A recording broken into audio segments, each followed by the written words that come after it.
time, we ask ourselves, how can we promote Sun Life to Filipinos if they do not understand the value of insurance and investments?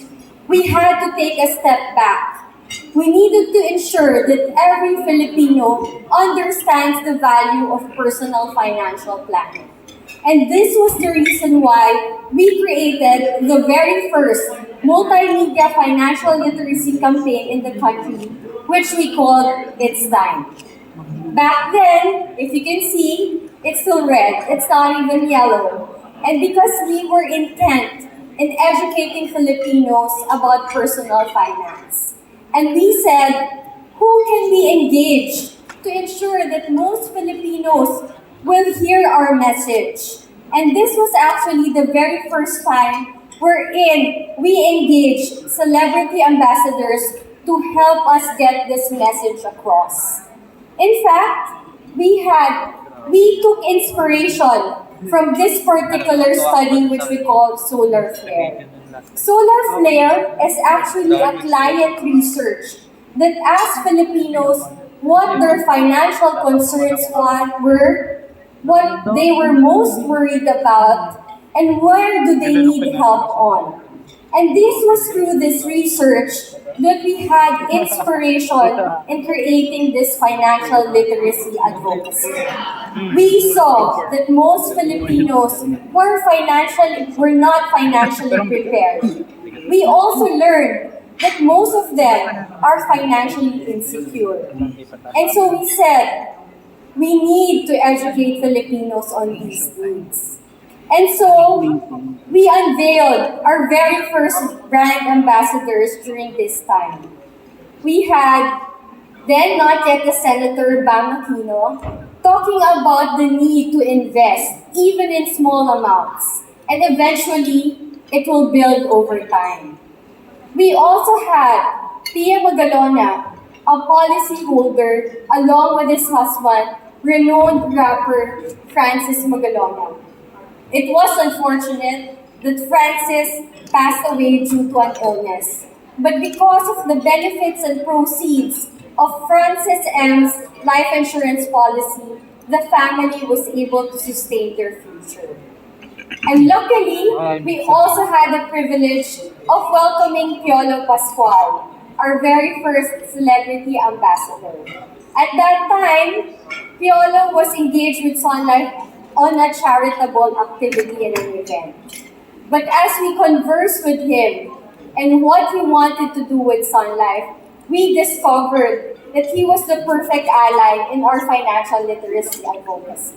And so, through all of these efforts, the financial literacy multimedia campaign, It's Time, became very successful and encouraged a lot of Filipinos to start their journeys towards financial security. And in fact, this advocacy continues on until today. A lot of Filipinos are still looking to secure the future of their loved ones. Even more so during the pandemic, where we saw the impact of being financially prepared, ensuring that they can strive after this particular pandemic. And in fact, we ask Filipinos again, what are your financial goals? What are you most concerned about? What are you trying to do for the future? And probably these financial goals are similar to yours.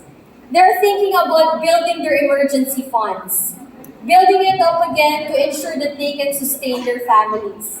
They're thinking about growing their wealth, investing money to ensure that they have something to provide for their children and their loved ones.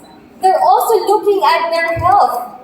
Because of the pandemic, they've realized the importance of being protected against critical illness. Apart from that, of course, they would want to stretch their income to ensure that their everyday financial needs are being addressed. And so these financial goals, all of these may be similar to yours. And so I ask our friends from the media, please be our allies also and helping spread the word about being financially literate. It is through this that we can get more Filipinos build a brighter future for themselves. And today, we have product solutions that can actually address these particular financial needs. We've recently launched Sun Legacy. Sun Legacy provides lifetime guaranteed cash benefits to stretch the income of our policyholders. We have Sun Maxilink Bright, a protection and investment product that actually provides non-guaranteed financial values that they can redeem at a certain point in time. Apart from that, the Sun Life Prosperity Bond Fund, which is a mutual fund that can also help Filipinos invest for only a small amount. Imagine, for as low as 1,000 pesos, a Filipino can already start investing.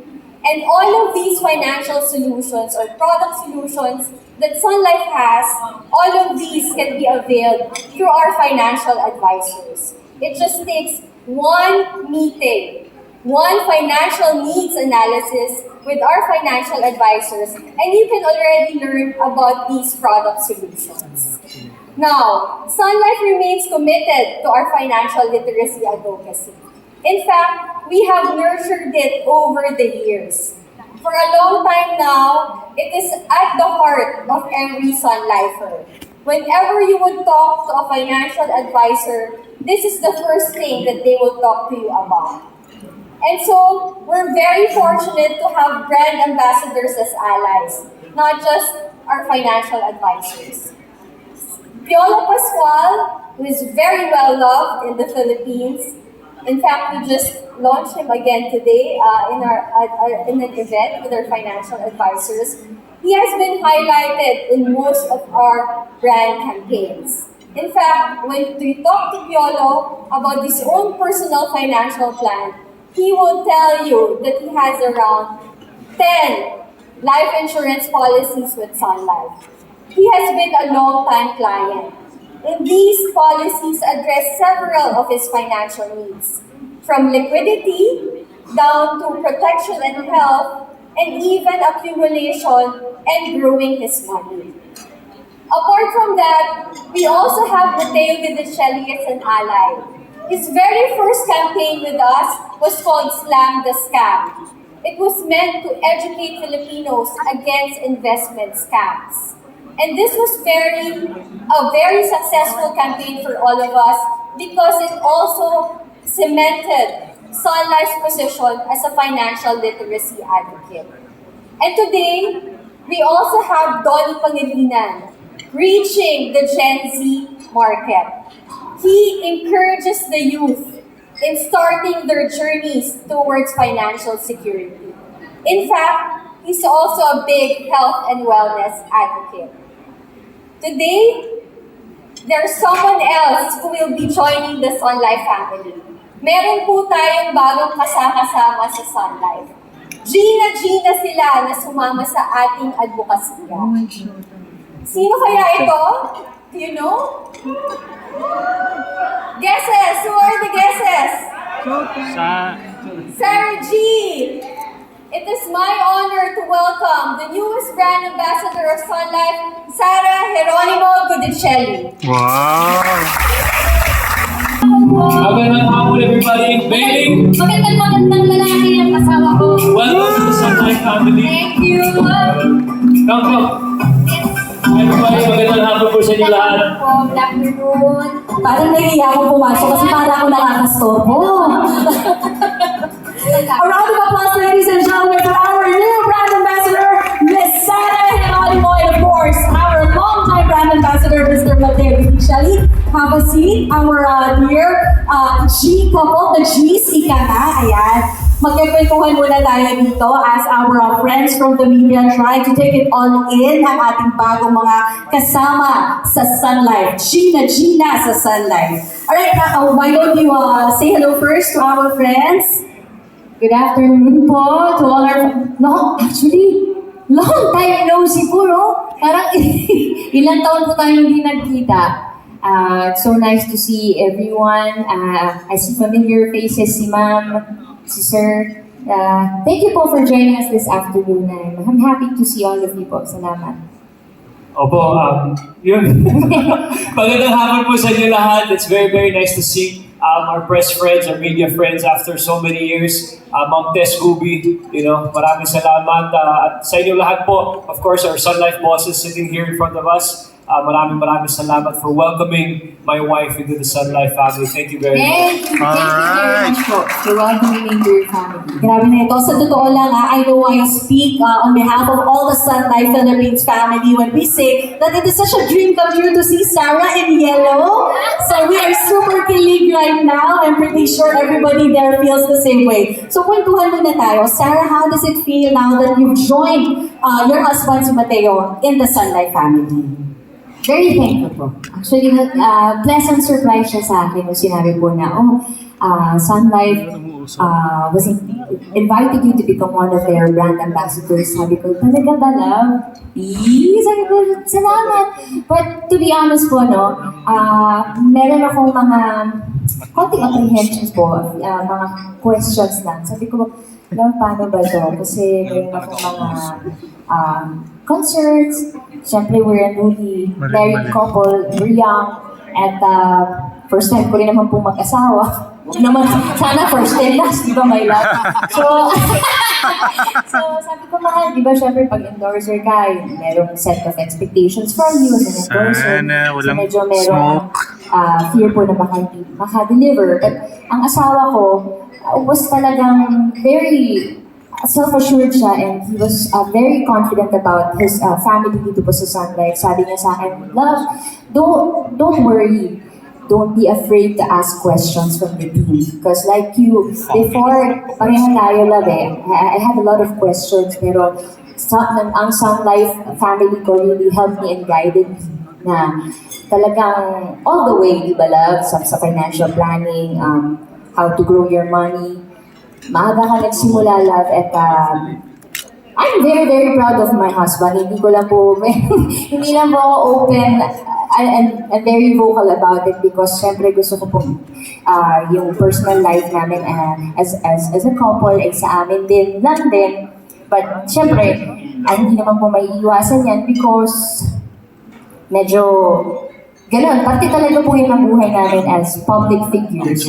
So, I'm very happy and proud to be part of a company who values the future of Filipino families, and ang kanilang whose goal is to really educate people about financial literacy. Napaka-importante nun. Kasi, ano yun I think, kapag ka nagkaanak tayo, yun ang kailangan equip ang anak natin pagdating sa pera. Kasi kailangan talaga po yun para hindi manoko ang anak mo, di ba, love? Yan, so, that's the goal. Financial Palagpakan mo na si Sarah kapag yung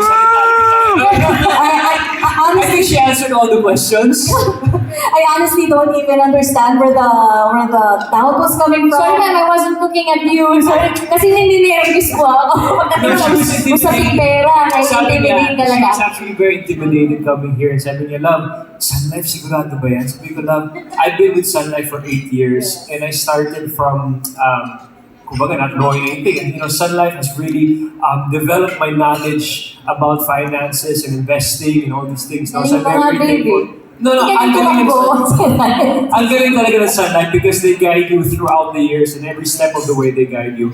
So maraming salamat sa Sun Life and love, welcome to Sun Life. Thank you po. And let's start with the question.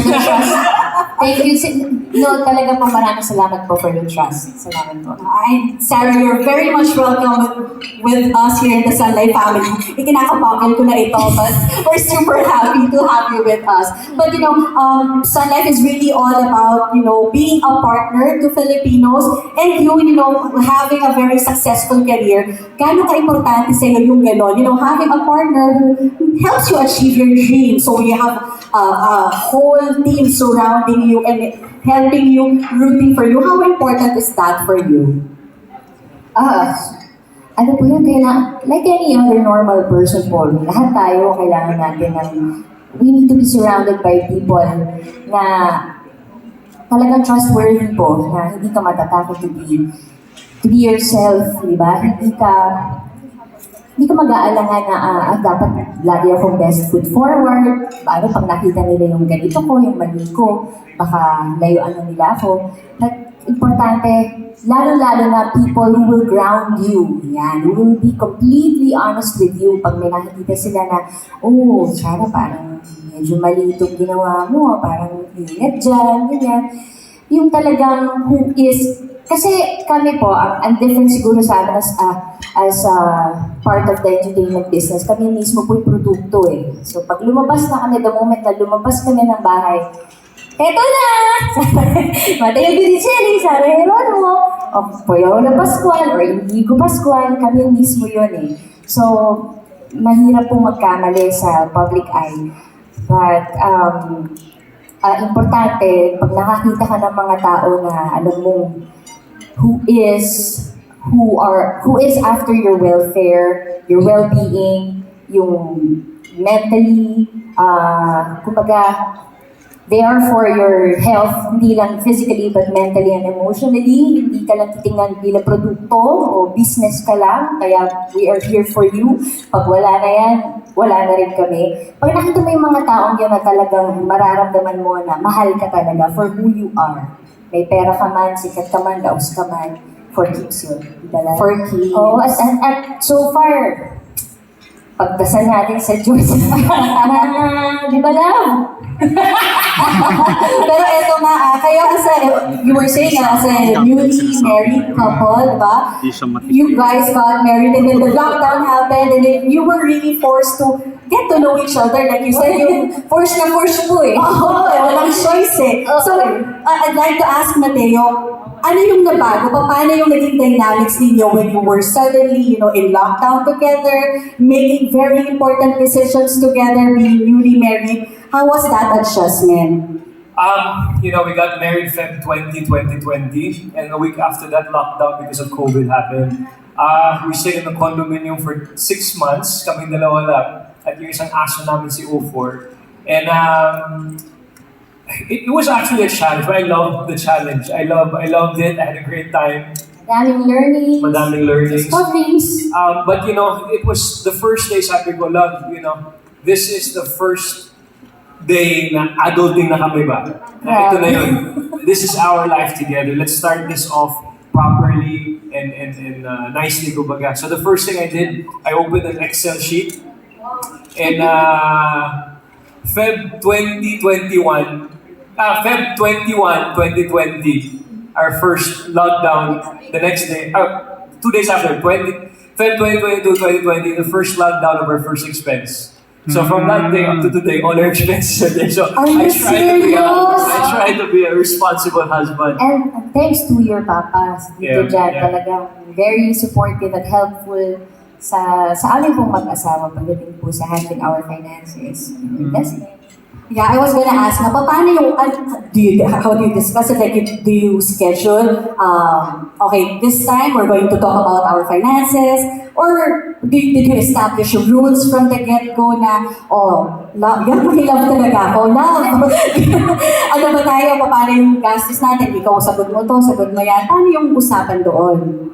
I think first and foremost, what's very, very important is, I always told Sarah, knowledge is very important. You need to know. So when people ask you, you're not like, ask him or ask this, ask that. You need to know. So as much as possible, every time we have our tax filing or accounting sessions, I always make it a point, Sarah's present. So she knows what we're talking about. It's not, the first sitting maintindihan mo lahat, di ba? Ako din, hanggang ngayon, hindi ko po maintindihan, di ba? So, it's just very important to be exposed to this. And then afterwards, Sarah and I will always talk, love, how do we do this? How do we budget for this? So I'm very, very proud of Sarah that after every single day, you see her growth as a woman, as an independent woman. That talaga, ito yun. She really knows what she wants. She knows what she wants to do. And she's very eager to learn about life and how to be an independent woman. Magandang gising. But I'd like to emphasize Matteo's point on that. Kasi parang a lot of people get intimidated when you talk about finances. Kasi it's numbers di ba? And not all of us are very good at math. Except siguro si Chairman Camacho and of course our Chief Financial Officer from Canada, Mr. Manjeet Singh, very much experts at that. But you know, this is what Sun Life is really all about. That you don't have to be scared to take that step because you have a partner taking that step with you. That's what we are all about. And this is what we're continually trying to tell Filipinos na huwag kayong matakot kasi meron gagabay sa inyo. Yeah. I think just to interject in, it's very, very important, especially for our kababayans, na investing, putting your money somewhere, it's sometimes very intimidating. No? Like all the campaigns we've been doing for 8 years now, Sun Life has given opportunities for our kababayans to invest for as low as 500 pesos or 100 pesos, if I'm not mistaken, yes. So it's very important to explain to them properly that these investments are for long-term appreciation, kumbaga. They appreciate this after 20, 30 years. Now when you think it's not there, but boom, you open, it's there pala. So that's what we always discuss with Sarah and Alam. We really have to prepare for the future. Not for today, not for tomorrow, not for next year, but for when we have kids, when they're going to high school, when they're going to college. So we try to think long-term. And of course, shout out to my favorite GB. He's been really guiding me. Shout out to of course. GB, yeah, he's my financial advisor here in Sun Life. Wow. Hi, Sir GB. Master. Sir, yeah. Ang advisor ni Matteo is none other than the president of Sun Life Asset Management. Grabe, di ba? So, you can imagine the kind of guidance he gets. Pero part of your preparation for the future, eto nakikita namin na you're getting into a lot of businesses, the latest of which is G Productions. Can you tell us more about that?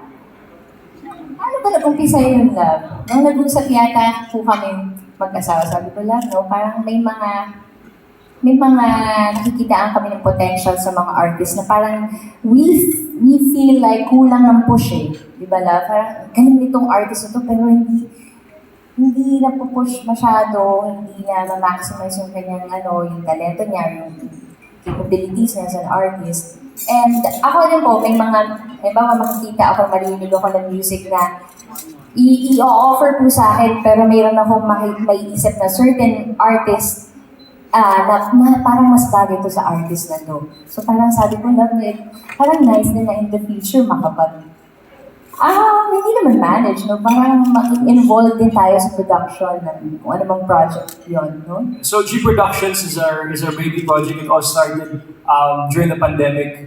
No, naalala niyo po yung pandemic times we were all shooting by ourselves at home, di ba? Hindi tayo pwede lumabas, so nasa bahay lang kami nag-shoot. Tapos sabi namin ni Sarah, love, tuwa nga tayo ng production company, G Productions. Tapos nawanan lang. And afterwards, we took it seriously. And G Productions is here. We've been co-producing projects with Viva, of course, our management, for 2 years, a year.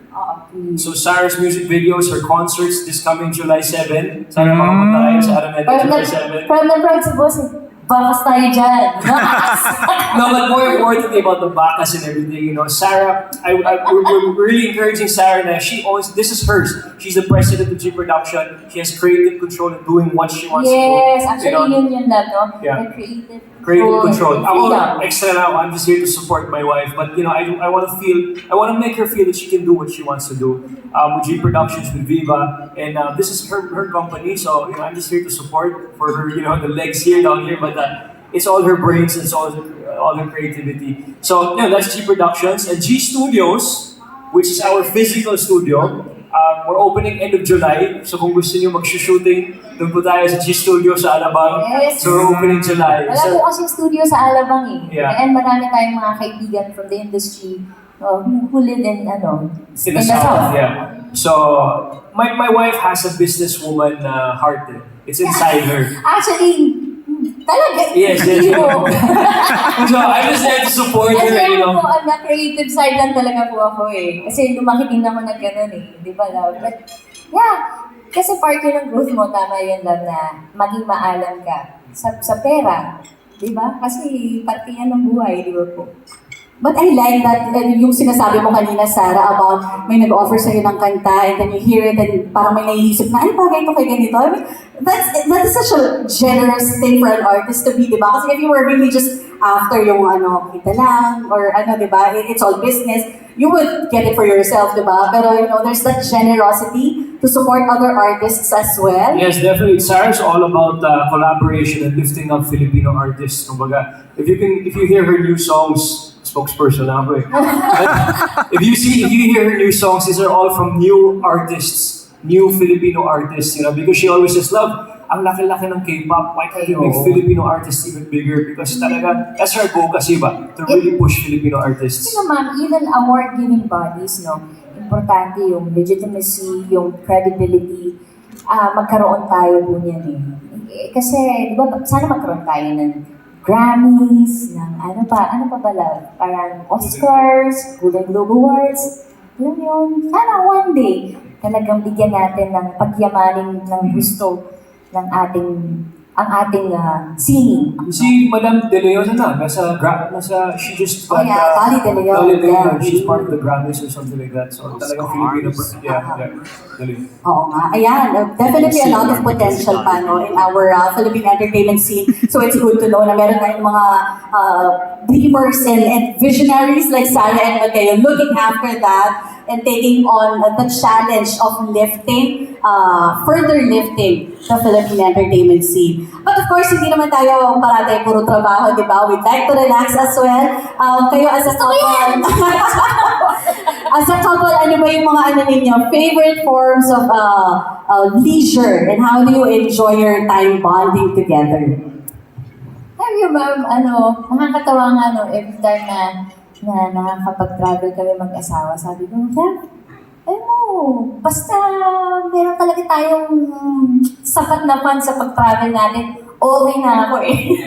Okay na ako, basta makakain tayo na maayos. Basta wala na yung mga material things na importante, meron tayong funds para sa travel and food. Diba? Good food with emphasis. Oo, kasi hindi po ako materialistic talaga eh. Sa trabaho ko po, parang it is our responsibility na pangalagaan syempre yung aesthetics natin, yung suot natin, kasi sino pa ba naman po ang mag-aangat, mag-uplift ng sarili natin, ng imaging natin, kundi tayo rin na artist, responsibility natin yan. But yung travel talaga is, we really enjoy traveling, Eating good food, the Gianni, oh my God, such good food. And creating memories, beautiful memories. Memories, of course.